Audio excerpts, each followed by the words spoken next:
The biggest tech companies are breaking our reality, and it's wild. But while sometimes they can take us in the wrong direction, sometimes they can take us away from it all.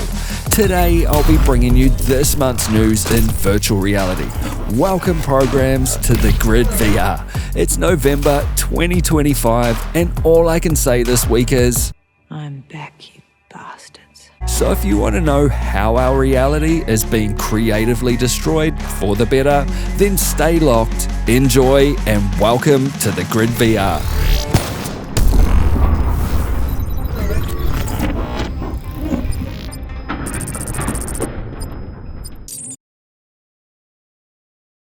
So first, it's been 5 years since my last upload, and I'd like to thank the stack of programs that have checked in, left comments, and stayed synced that entire time.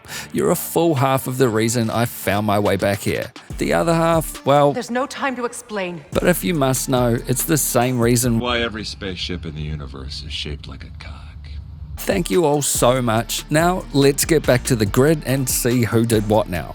The Samsung Galaxy XR is Samsung's big push into XR, with Google's new Android XR operating system and Qualcomm's Snapdragon XR2 Plus Gen 2 chip powering this headset. It's wireless but can be connected to a PC for PC VR gaming. It has a couple of hours battery life with light usage, give or take. It has a claimed 109-degree horizontal and 100-degree vertical field of view, and it has 4 eye tracking cameras, which means you can look at something to select or interact with it and do things like foveated rendering, which means only the center of your vision is crystal clear, and the less noticeable things outside of that are rendered at a lower resolution to save on processing power, which is good. Curiously though, the headset's micro OLED displays default to a 72Hz refresh rate, and if you want to get them to 90Hz, you have to contact Samsung and get them to unlock that for you, which essentially, this headset competes with the Apple Vision Pro at about half the price, and out of the gate works with all your Android apps, which is epic. Though the $1,800 USD price tag doesn't include XR controllers, and those controllers are out of stock, so if you want them, you can't have them. But if you want virtual reality and mixed reality in an XR headset, you have a mid-tier budget and are on Team Android, then it's a solid start. If you have more cash to spend and attend the Church of Apple though, you'll be happy to know the Vision Pro headset has been refreshed already, with a fantastic new dual-knit head strap and an M5 processor added alongside the R1 chip in the original headset. So more power. Not much to say here other than the M5 chip gives the headset around 10% more rendering performance.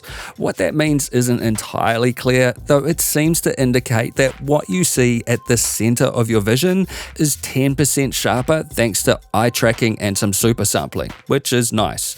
And every bit comes in handy when this thing is running at the full 120Hz.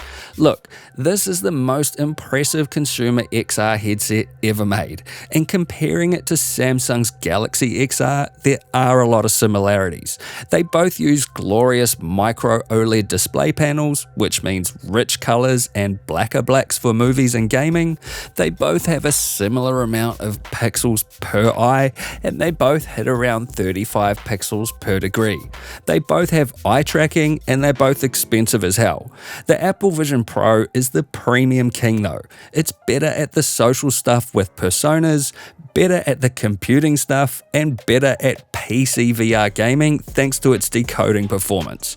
Plus, you will be able to get controllers for it because the PSVR 2 Sense controllers are now compatible, and the Apple Store will start selling them separately for $249 from November 11th. So Sweet. Apple are the innovators here, doing what they do best in releasing Gen 1 products that are more like Gen 5 products, but you need to pay the dollars and the soul points for that.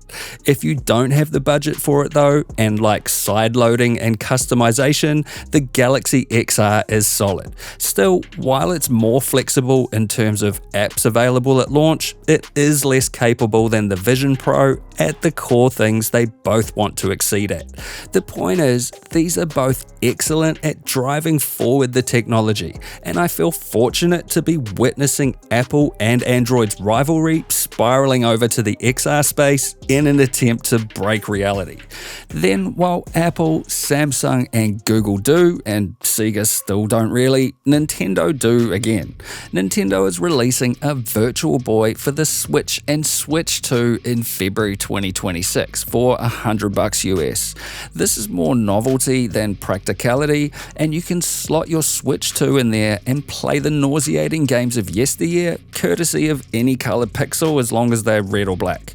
The original Virtual Boy was released back in 1995 and was notorious for providing you with headaches and extreme motion sickness. So if that's what you're into, then either see a psychiatrist or call me, because this will obviously be much better than the original, but if you want to keep a cautious eye out, then get some painkillers ready, check the links in the description of this video, and stay locked here for updates. And rounding things out with some copium, Valve's Deckard is coming very soon. Trademark. This is all semi-legitimate guesswork, but it's looking like their Project Deckard headset will be called Steam Frame. It'll be around $1,200 US and have ROY controllers which have the full gamepad button layout for playing VR and flat text Steam games directly on the headset, which is unlike Microsoft's Xbox Quest, which technically does the same thing, except that one is cloud-based, so you always needed to be connected to the net to use that feature.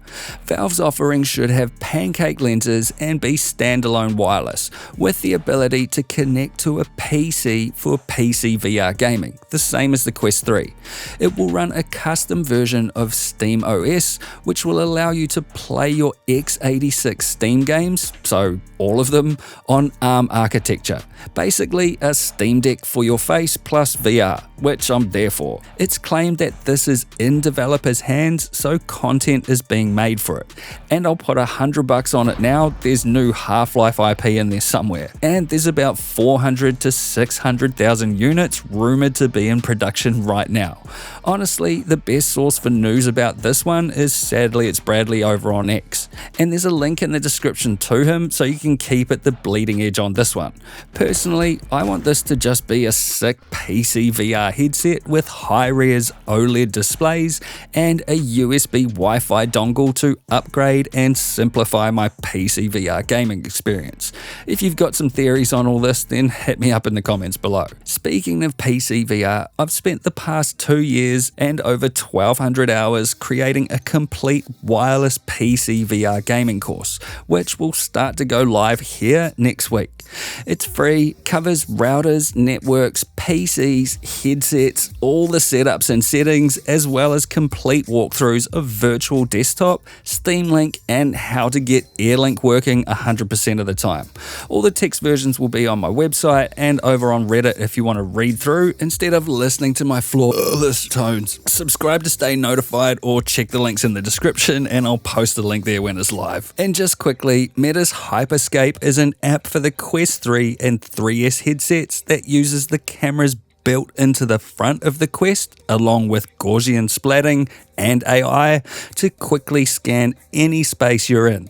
Then, after an hour or two on the cloud, it gets sent back to you so you can stand in that space in photorealism. Super cool stuff, go ahead and try it out. Similarly, the free Scaniverse app also uses Gaussian splatting and either LiDAR on your iPhone or phototelemetry if you're on Android to 3D scan literally anything or anywhere you are. Then you can view that object or space on a phone, in a browser, or in VR. Ridiculous this is now here, I love it. But wait, there's more.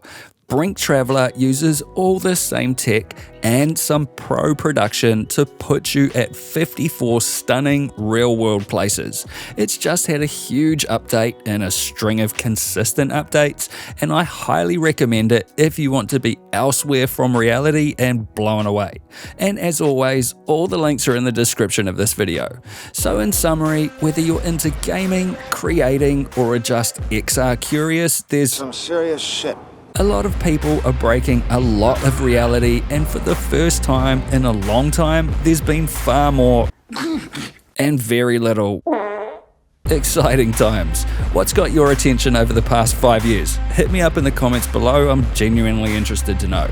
And that's it for this video. You can help support this channel and get exclusive content over on Patreon, and if you like this video, then hit the like button, have your say in the comments below, and hit the XO logo to subscribe if you wanna.